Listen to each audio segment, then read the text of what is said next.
Assalamualaikum warahmatullahi wabarakatuh. Waalaikumsalam warahmatullahi wabarakatuh. Alhamdulillahilladzi hadana li hadza wa ma kunna linahtadiya laula an hadana Allah. Asyhadu an la ilaha illallah wa asyhadu anna Muhammadar Rasulullah. Allahumma shalli wa sallim wa barik ala sayyidina Muhammadin sallallahu alaihi wasallam wa sahbihi ajma'in. Puja dan puji syukur marilah senantiasa kita panjatkan kehadirat Allah Subhanahu wa taala atas segala limpahan nikmat serta karunia yang diberikan kepada kita, terutama nikmat sehat, nikmat iman dan nikmat Islam. Sehingga pada malam hari ini kita bisa melaksanakan sholat maghrib berjamaah, dan insyaallah kita lanjut dengan taklim pada maghrib. Salawat serta salam semoga tercurah kepada junjungan kita baginda Nabi Muhammad sallallahu alaihi wasallam. Semoga kita selalu istiqomah mengikuti sunnah-sunnahnya sampai akhir hayat kita, dan kita bisa ditemukan atas izin Allah dengan baginda Rasulullah SAW. Amin ya Allah ya rabbal alamin. Yang kami hormati seluruh pengurus Dewan Kemakmuran Masjid At-Taqwa beserta jamaah sekalian. Alhamdulillah pada hari ini kita telah memasuki hari dari bulan Muharram tanggal 22. Udah 22. Sesuai dengan harinya ya, kita akan membawakan tema yang berkaitan. Ini masih berkaitan dengan tauhid. Yang pertama akan disampaikan haramnya bersumpah dengan selain Allah. Pernah dengar nggak orang bersumpah demi Allah, demi Rasulullah? Sering. Nah, itu udah sama. Karena apa? Haram manusia bersumpah atas nama selain Allah. Walaupun dia mengatakan demi Muhammad Rasulullah, Muhammad itu Allah, ciptaan Allah. Nabi Muhammad itu adalah ciptaan Allah. Tetapi bagi Allah sebagai sang Khalik, sebagai sang pencipta, dia bebas. Mau bersumpah demi makhluk yang diciptakan tidak ada masalah. Makanya sering kan di Quran Allah bersumpah wal 'asr, demi masa, demi waktu. Waktu itu ciptaan Allah. Tetapi bagi manusia, bagi hamba Allah, bagi makhluk Allah, bersumpah itu hanya kepada Allah. Ada juga saya bersumpah demi langit dan bumi. Tidak boleh. Langit dan bumi kan ciptaan Allah. Betul. Baik, ini saya bacakan hadis yang diriwayatkan dari Ibnu Umar. Ibnu apa artinya? Ibnu Umar. Jadi anaknya Umar bin Khattab. Nah, Ibnu Umar itu ada Abdullah bin Umar. Meriwayatkan dari Nabi sallallahu alaihi wasallam yang bersabda, "Innallaha ta'ala yanhaakum an tahlifu bibaikum faman kana khaliqan falyahlif billahi aw liyasmut." Sesungguhnya Allah melarang kalian bersumpah dengan bapak-bapak kalian. Maka barang siapa yang bersumpah, hendaklah ia bersumpah dengan Allah atau hendaknya diam saja. Jadi daripada bersumpah kepada selain Allah, tak usah sumpah, diam aja. Muttafaqun alaihi. Muttafaqun alaihi ini berarti hadis yang diriwayatkan oleh periwayat hadis yang sahih. Orang yang bersumpah dengan selain Allah adalah golongan Rasulullah. Dalam hadis yang diriwayatkan Hurairah radhiyallahu anhu bahwa Rasulullah bersabda, "Man halafa bil amanati falaysa minna." Barang siapa yang bersumpah dengan amanah, maka bukan dari golongan kami. Dalam sebuah riwayat disebutkan bahwa Ibnu Umar mendengar seseorang mengucapkan, "Tidak, demi Ka'bah." Nah, itu dimarah lagi. Ka'bah itu kan bahkan benda ciptaan manusia, ya, kreasi manusia. Ini lebih parah lagi kan. Walaupun Ka'bah itu dijadikan sebagai rumah suci, sebagai kiblatnya umat Islam, tetapi bukan umat Islam yang Ka'bah yang salah ya.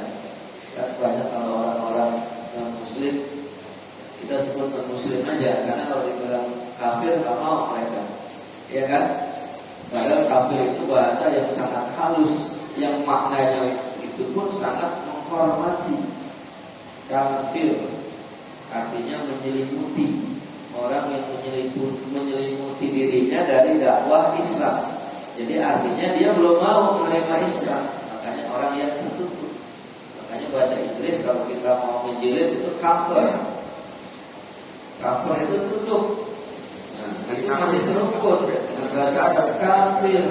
Kafir itu isim fa'il ya, pelakunya. Kalau fi'il madinya kafar, orang yang telah ingkar, orang yang telah menolak. Kafara yukafirun kafirun. Ya. Dalam sebuah riwayat disebutkan bahwa Ibnu Umar mendengar seseorang mengucapkan tidak demi Ka'bah, maka Ibnu Umar mengingatkannya, janganlah kamu bersumpah dengan selain Allah, sebab aku mendengar Rasulullah bersabda, man halafa bi ghairillah kafara aw asyrak. Nah, ini lebih gawat lagi. Barang siapa bersumpah dengan selain Allah, maka ia telah kafir atau musyrik. Makanya para ulama mengajarkan, kalau ada yang kita ketelepasan atau karena ketidaktahuan kita terlanjur kita bersumpah, kita suruh syahadatkan astagfirullahaladzim, istighfar, lalu bersyahadat asyhadu anna Muhammadar Rasulullah. Kita sering mendengar banyak pejabat-pejabat kalau kita demi Allah demi Rasulullah, tidak boleh. Sumpahnya seorang dengan makhluk merupakan pengagungan kepadanya, pengagungan kepada makhluk. Berarti kita mengagungkan makhluk selain Allah. Maka tidak diperbolehkan bersumpah kecuali dengan Allah. Rasulullah SAW telah mengkategorikan bersumpah dengan selain Allah sebagai perbuatan syirik karena mengandung unsur menyamakan selain Allah dengan Allah dalam hal pengagungan. Sekalipun dalam bentuk ucapan, maka wajib berhati-hati terhadap hal ini dan mengingkari orang yang mengucapkan. Nah, pelajaran yang dapat kita ambil dari hadis ini, yang pertama, haramnya bersumpah dengan selain Allah dan ia termasuk syirik kecil. Syirik kecil ya. Syirik kecil artinya tidak menyebabkan orang tersebut keluar dari Islam. Tapi kalau syirik akbar, ya, syirik besar, perbuatannya itu menyebabkan keluar dari Islam.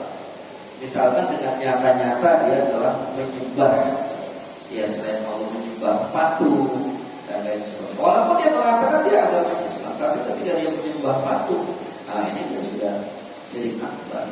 Apalagi kalau memang benar-benar dia tidak menjadikan Allah sebagai Tuhan, menjadikan yang lain, itu sudah jelas ya. Syirik akbar dan kafir mutlak gitu ya. Haram bersumpah dengan Nabi, Ka'bah disebutkan. Haramnya bersumpah dengan Nabi. Mau Nabi siapapun haram kita bersumpah dengan Nabi. Demi Nabi apa misalkan kalau Ka'bah, kemuliaan, kehidupan dan segala makhluk yang lainnya. Demi langit dan bumi tidak boleh. Ya.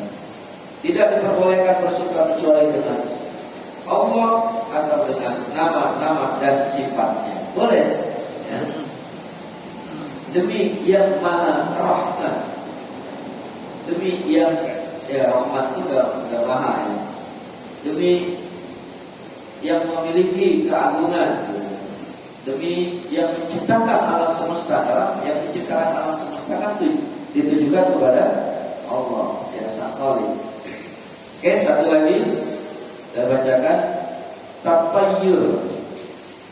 Tapayyur ini pengertian sederhananya adalah percaya kepada ramalan-ramalan atau tahayul ya, yang meyakini kayaknya sial ya gitu. Tapi ini maknanya diambil dari kata toir. Toir itu burung. Jadi pada masa jahiliyah ya, keyakinan orang sana kalau dia mau pergi entah berdagang atau mau pergi punya tujuan tertentu, misalkan arah perginya ke sana, dia lepas dulu tuh burung. Nah ketika burung perginya ke arah berlawanan, nggak jadi dia pergi. Karena sial kan. Wah, burung kita bukan ke sono nih, tujuan kita ke sana. Tapi burungnya ke sana, nggak jadi. Karena sial. Itu makanya disebut tatayur. Nah, itu asal muasalnya. Nah, tetapi dalam perkembangannya itu berkembang menjadi setiap orang yang percaya dengan tahayul-tahayul atau hal-hal yang diyakini akan membawa sial, itu disebut dengan tatayur. Misalkan lagi naik motor, ada kucing lewat, ya dengan berhenti kita. Waduh, terusin gak nih ada kayak begitu? Ada. Waduh, balik dah. Masya Allah, luar biasa. Gara-gara ada kucing lewat, berhenti langsung pikir, alamat sial.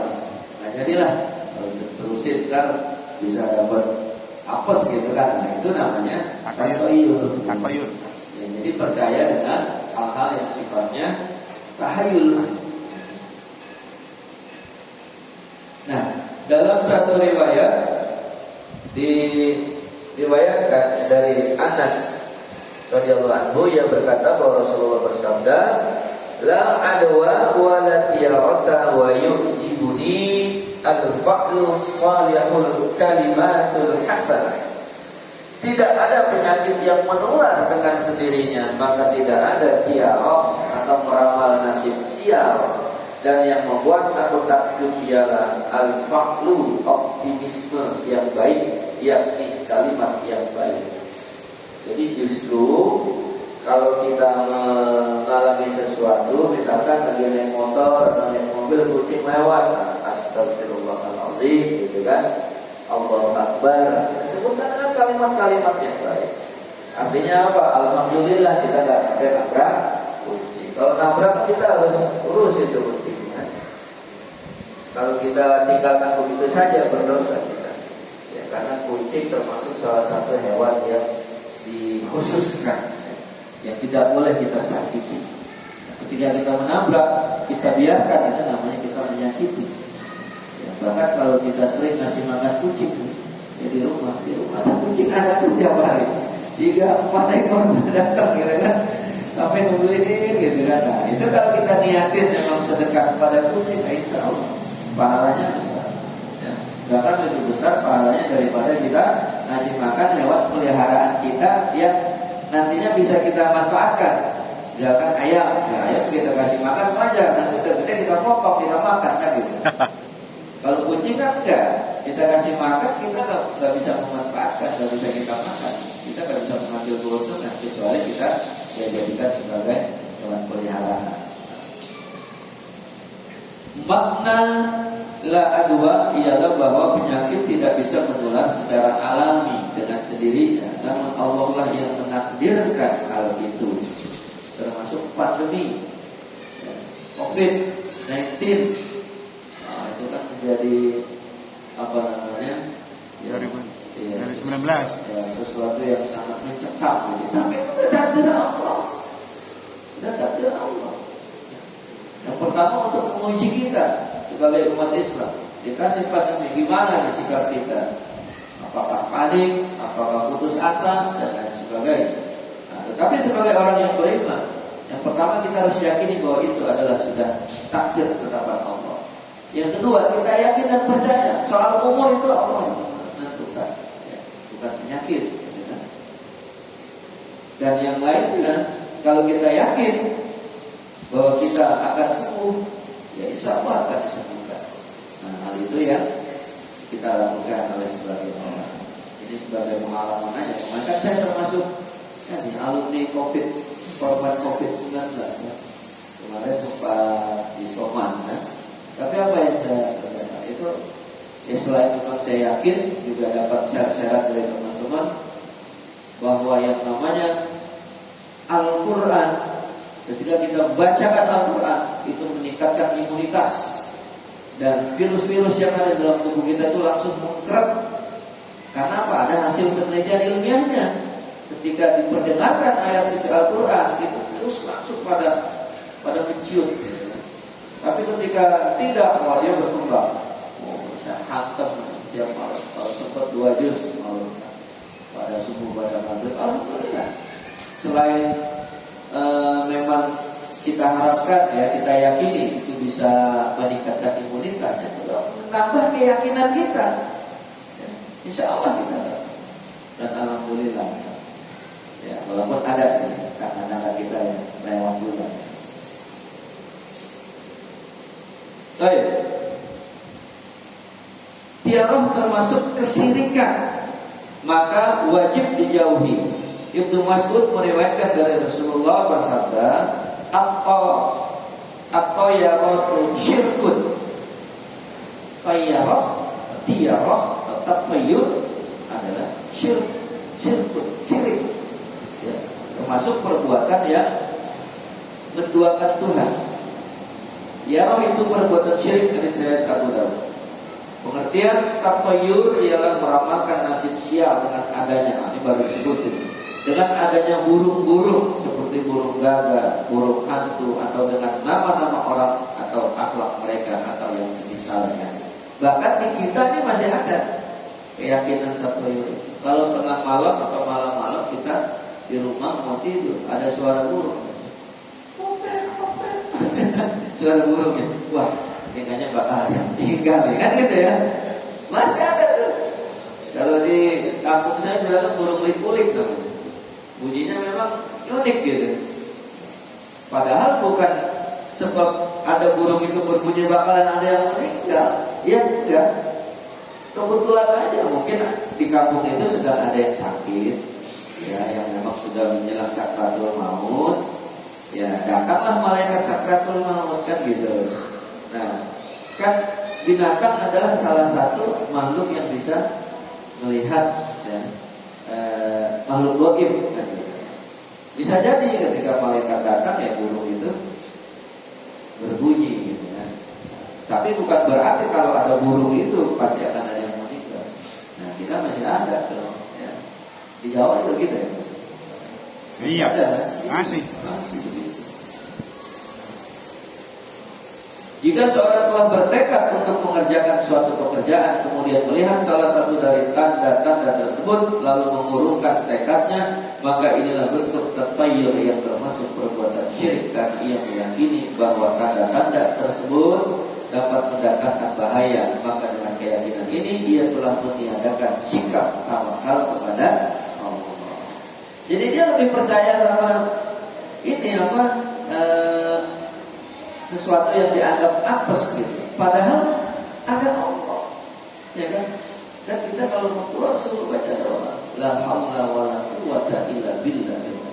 Tidak ada daya kekuatan dan daya upaya ya, atas izin Allah. Nah, jadi ketika kita menyandarkan ya pertolongan kita, menyandarkan nasib kita kepada Allah, maka Allah akan menjaga kita. Tetapi kalau memang ternyata ketika ada hal tersebut kemudian kita tetap yakin, tawakal kepada Allah, ternyata juga kita mendapatkan musibah, kecelakaan, ya itu memang sudah takdir, sudah qadarnya seperti itu, bukan karena burung tadi gitu. Adapun al-fa'lu, optimis, jika melihat atau mendengar sesuatu yang menyenangkan, akan menjadikan hati selalu bergantung kepada Allah SWT dan menjadikan jiwa akan semakin kuat dan menjadi semangat terhadap apa yang diinginkannya. Al-fa'lu merupakan bentuk husnuzan, baik sangka kepada Allah. Nah, jadi ini sebaliknya nih. Kalau misalnya kita melihat, oh langit cerah, nah kayaknya rezeki cakep nih gitu kan, kayaknya Allah bakalan ngasih rezeki banyak nih ke kita nih. Nah, itu nggak apa-apa gitu kan. Karena apa? Karena itu menjadikan sikap husnuzan kita kepada Allah, memberikan rasa optimis kita kepada Allah. Iya, ada contohnya kalau misalkan tukang es dawet kan, tukang es dawet mau keluar, lihat hari cerah, ini kayaknya bakalan habis nih kan gitu. Tapi kalau mau keluar hujan, ya kemungkinan besar juga esnya ya lakunya sedikit gitu kan. Tapi bukan berarti ini tanda-tanda enggak beres dia. Ya namanya jualan es ya, kalau hujan pasti kurang laku kan gitu. Tapi kalau panas terik cerah kali, alhamdulillah gitu kan. Tapi kalau mendung mama ada lagi yang senang malam tuh, nggak ngojek payung ya kan? Wah ini bakalan dapat banyak nih gitu. Di lampu-lampu merah, di terminal-terminal. Jadi ketika terjadi sesuatu bisa jadi buat orang tertentu itu membuatnya ya kurang senang, tapi di sisi lain juga menjadikan orang senang ya. Itu artinya rezeki sudah diatur. Hadis-hadis di atas mengandung beberapa pesan penting. Yang pertama, larangan bertafayur, yaitu meninggalkan suatu amalan karena ramalan nasib sial dengan buruk atau yang semisal. Tafayur termasuk perbuatan syirik jika menyebabkan ditinggalkannya suatu amalan karena meyakini adanya bahaya dan manfaat dari selain Allah. Sunnahnya bertafa'ul, ini sebaliknya ya, sebagai bentuk husnuzan kepada Allah. Tetapi bukan berarti tafayur kalau sama burung, berarti kalau sama ayam mah enggak gitu kan. Sama aja, ini kan cuma kias aja. Misalkan kita kalau pas ayam nih mau berangkat bisnis, ayam kita kesana, kita mau berangkat ke sana, berarti sial nggak jadi, sama aja gitu kan.